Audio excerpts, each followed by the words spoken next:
Hi, this is Brian with New Mexico Dreamhouse with episode 4 of our Big Dreams Local Business Edition segment. Today we're going to go into Sandia Hearing Aids. This is a locally owned business. We're trying to promote small business because small business is the backbone of our community. So we're going to talk to Christy a little bit about her story, how she became the owner of Sandia Hearing Aids, and the people she helps in our community. So Christy, here we are. This is obviously your local business. You do hearing aids, and tell me a little bit about what you do. Yeah, so we serve the community with any hearing needs, primarily with doing hearing tests and fitting of hearing aids. So when someone comes in, a new patient, we do our intake, get their history, what they're here for. We talk about what we're going to be doing. We check their ear for wax on our video otoscope. And then we bring them back here into this room and do their hearing test. And then we go over the results. If they have a hearing loss, we talk about options from there. If they don't, then we set them up for an annual exam just to recheck it every year. Oh, okay. So how did you get into this business? So I have hearing loss. Okay. So my left ear, I have a 60% hearing loss in my left ear. We didn't know until I was about 10 when they do the hearing test at the schools. They discovered, hey, you can't hear out of your left ear. So in a series of surgeries and trying to get it fixed, hearing aid was the best option for me. So I started wearing one when I was around 12. And so just had a passion for the ear and hearing, and kind of a crazy story how I ended up in the business. The previous owner came in to buy a wedding ring. I was working at a local jewelry store here in town, and we got to talking, and he said, oh, I didn't know you wore a hearing aid. I said, yeah. I was actually going to school for dentistry at the time. And so in the process of getting to know him, he said, hey, I think you should come down, try out this new product for me. I've got this new hearing aid. I want to see if it's going to work for us. So that we had just moved into this location. That was in 2007. And in the process of trying it out and seeing if I liked the hearing aid, one day he said, hey, I just bought this office. I'm looking for another specialist to do the hearing tests. And I said, okay, well, if I know anybody, I'll let you know. Yeah. He's like, no, I'm talking about you. And so I shadowed him for a day, and I just fell in love with all things ears. So I changed my major. He offered to pay for me to finish school, so I still was able to finish school. And that was in 2008, so 15 years ago now. Yeah, so that's cool. So you're really passionate about what you do because your life has been personally affected by that. So at 12 years old, at 10 years old, you go into the school nurse and you find out you have hearing loss. Like, what was that like emotionally? I mean, how do you process that as a little kid? Well, I just, as a kid, thought that was normal, that everybody experienced what I was experiencing, having to sit closer to the teacher in school, and I didn't know any different. I didn't know that I had anything wrong. I just thought that was how everybody was. But having to wear a hearing aid at 12 years old was tough because kids are, they'll pick on you for anything, and wearing hearing aid especially. So I got used to, wearing my hair down, making sure it was covered. I remember in gym class one day, I had my hair up in a ponytail. We were playing basketball, and I was bending over tying my shoe, and a girl comes over and she's like, oh my gosh, there's something in your ear. And she grabs it and she pulls out my hearing aid. And of course, all the kids look over, and it was so embarrassing. But now as an adult, and being in this business, I'm proud of it. I'm proud to say I have hearing loss and wear a hearing aid, and helps me connect with my patient too. I'm not just wearing one because I work here. Yeah. I actually have a hearing loss. Yeah. So you're 12 years old, and aside from the typical, kids kind of picking on you for just something different, like, how did it improve your life? Because that's got to be a pretty drastic change. Oh, absolutely. So then I was able to have conversations with someone on my left side and not feel like I always had to position myself because my right ear still has normal hearing. So, I remember being in class one day and my battery died in my hearing aid, and I didn't have one with me. And so my hearing aid dies, and I'm sitting there in class, and I'm going, how did I survive without this? And so, I really realized how important it was for me to have it. And so it was, life-changing. And, my hearing loss is my blessing in disguise. It chose my career for me. So God knew I needed a hearing loss to be doing what I'm doing. Yeah. My grandpa has hearing aids, and he goes through cycles where he was really reluctant to wear them, but he's been really consistent, and I feel like he seems a lot more fulfilled in conversation. He's able to track multiple conversations, and I think it's improved his life, and it's improved our relationship. Right. So we can actually have a conversation. So in terms of solutions, technology's changed over the last 15 years. I remember the first time I saw a hearing aid thinking, they were pretty big. Tell me about that. Yeah, so I mean, even when I started wearing one, it went in my ear, but it was still, very noticeable. So now we have invisible in canal. So we take an impression of the ear and they go really deep in the ear to where no one even sees them. So that's, benefit of coming here is you get something that's custom made for you. And then the ones that go behind the ear, they fit real nice with your glasses, and so they're not as noticeable. And even still, the stigma of hearing aids has really changed. A lot of people have the ear pods and, earbuds in their ears now. So to see something in someone's ear today is, oh, okay, they're just listening to music or, things like that. But just the technology of what we're able to do is incredible. Being able to take phone calls through the hearing aids, being able to stream your TV, your music, whatever it is that you want to listen to directly into your hearing aids at your prescription. So where your hearing loss is, the hearing aid is programmed to allow you to hear those sounds the best possible way.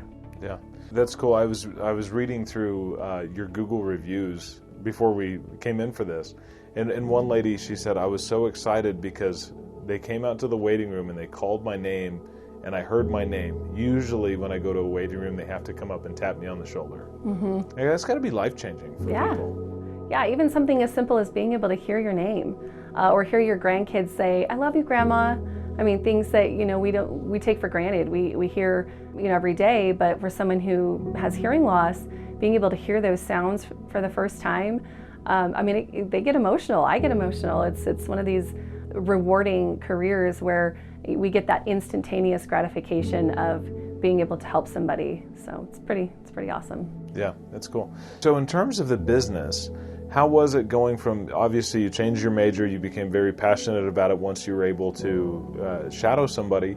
So what were the challenges? What did that transition look like when you went from being an audiologist to a business owner and starting to create local jobs and employ people? How was that? Yeah, so as an employee, you don't think about the day-to-day things. You come to work, the lights are on, the heat's on, don't really think about that. And then when becoming the owner, it's like, oh wait, I'm the one that has to do that. But and I'm the one that I don't mind, cleaning the office and taking the trash out and doing those things. And I think it gave me a better perspective of, I was once an employee, so I know how I wanted to be treated. So making sure I take care of my girls and treat them the way that I wanted to be as an employee.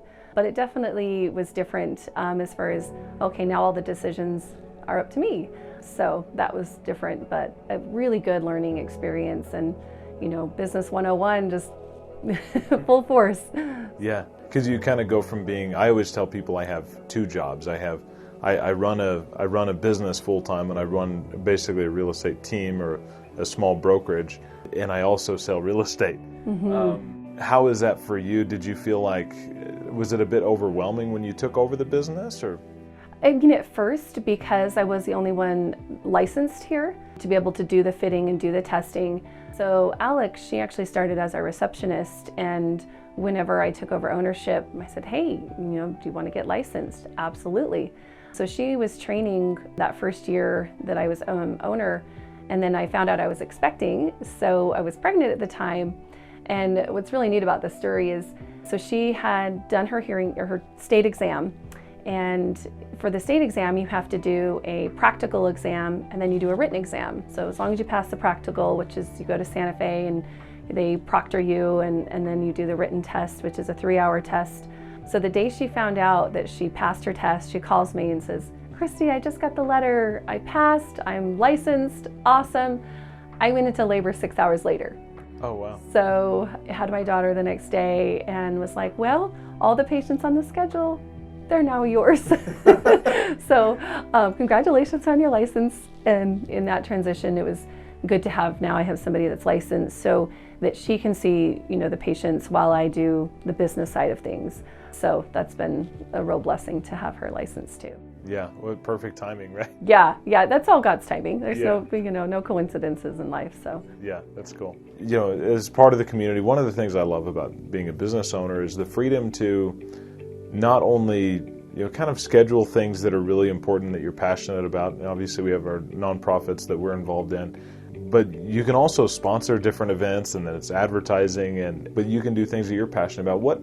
I know we were at an event recently, a couple of weeks ago, Night to Shine, and I saw a big banner that said sponsored by Sandia Hearing, and yeah. So one of the things that we are really excited about is we're partnered with 𝗥𝗘𝗔𝗟𝗧𝗢𝗥, that's the manufacturer of the hearing aids, with a campaign called The Gift of Hearing. Okay. So it started in 2020, and what they wanted is they wanted us to find someone in the community who had been impacted by COVID.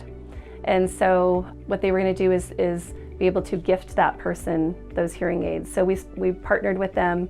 So in 2020, we had a patient who had not only beat COVID, was in a very severe case, but during the process of her being in the hospital for COVID, they found cancer.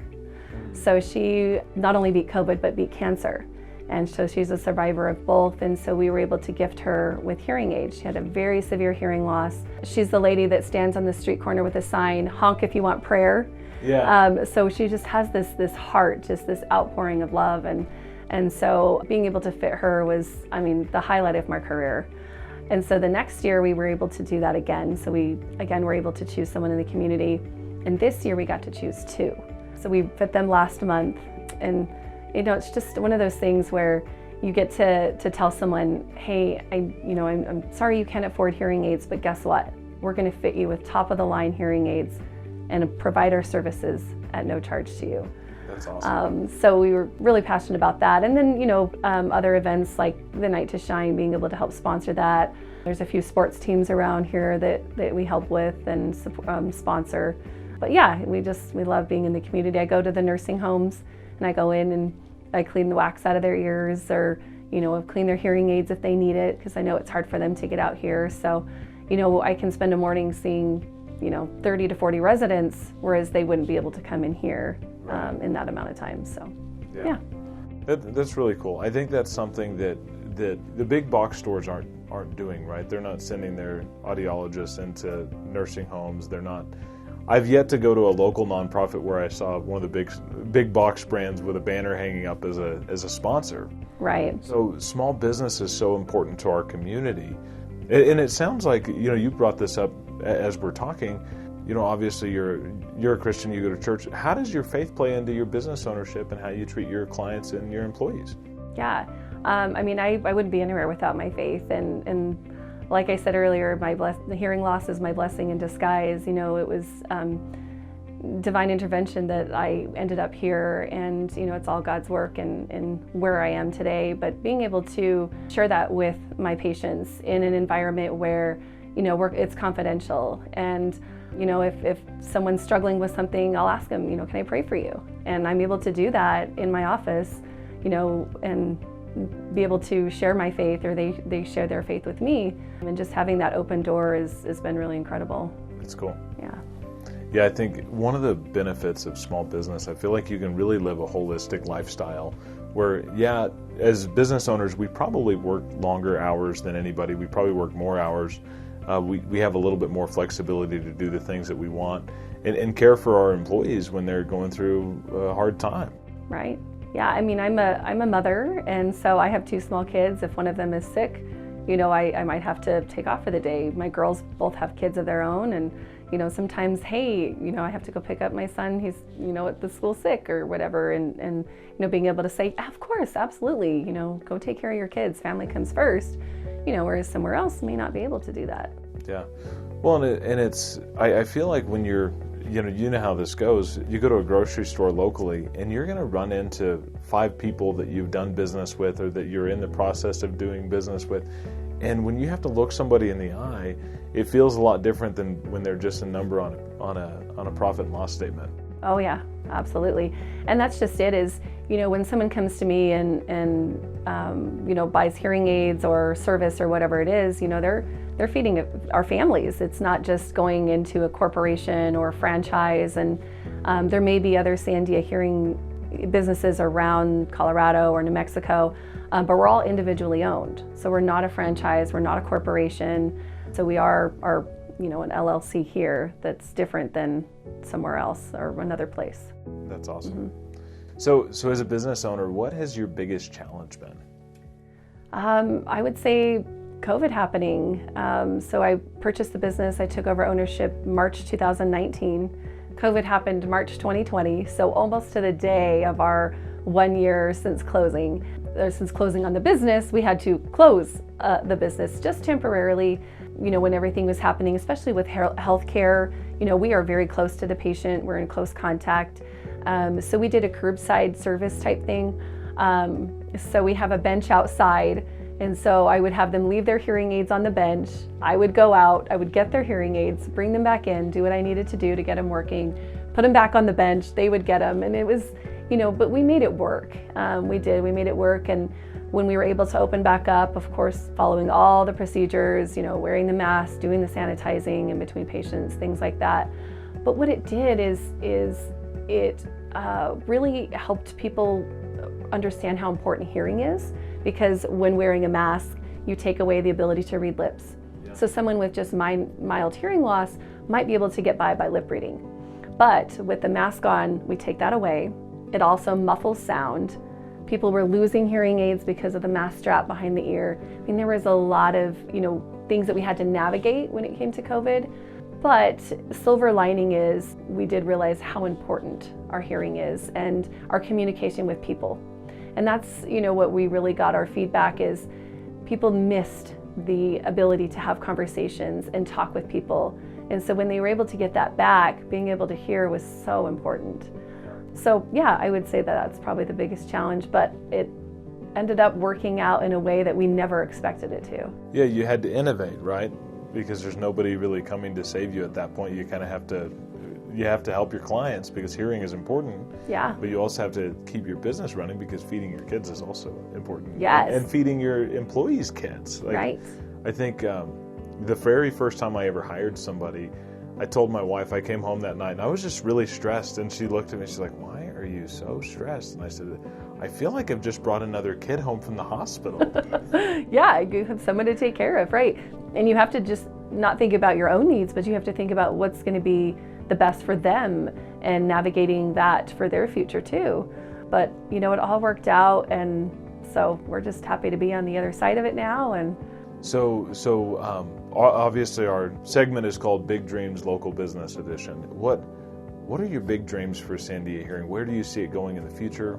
Yeah, I mean, I'm still fairly young, so I plan to be here for a very long time, and being able to help as many people as we can with their hearing. It's so important in just day-to-day living. When we lose our hearing, we lose our contact with people, and it can be an isolating thing. I mean, you mentioned your grandpa just is more lively and more social now, and that's what we want to be able to give people back their freedom of being able to go out and go to a restaurant out to eat, or go to the doctor and be able to hear what the results are, things like that are really important with being able to communicate. Nice. So one last thing, you had your hearing aid when you were 12 years old. And so there are people my age, people younger than me, who have hearing loss. It just happens, right? It's not always because of something that like in my grandpa's particular case, it was because he was always working in a truck shop without hearing protection. But that's not always the case. How do you help people with hearing loss overcome the fear of putting in a hearing aid for the first time? How do you help walk them through that? Yeah, so I mean, the first step is getting them in here.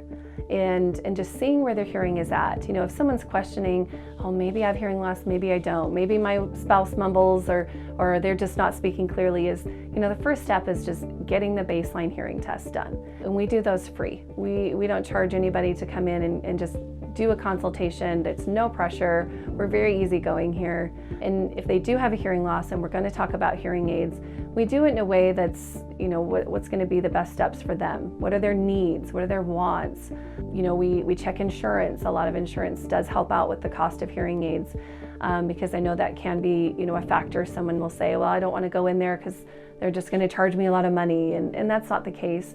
So we really, see what their needs and wants are, and kind of help them in that way. And we do a lot of education, a lot of training, a lot of hand-holding, and whatever pace that they want. So we're compassionate about that. It's not just, here's what you need, here's what it is, and go.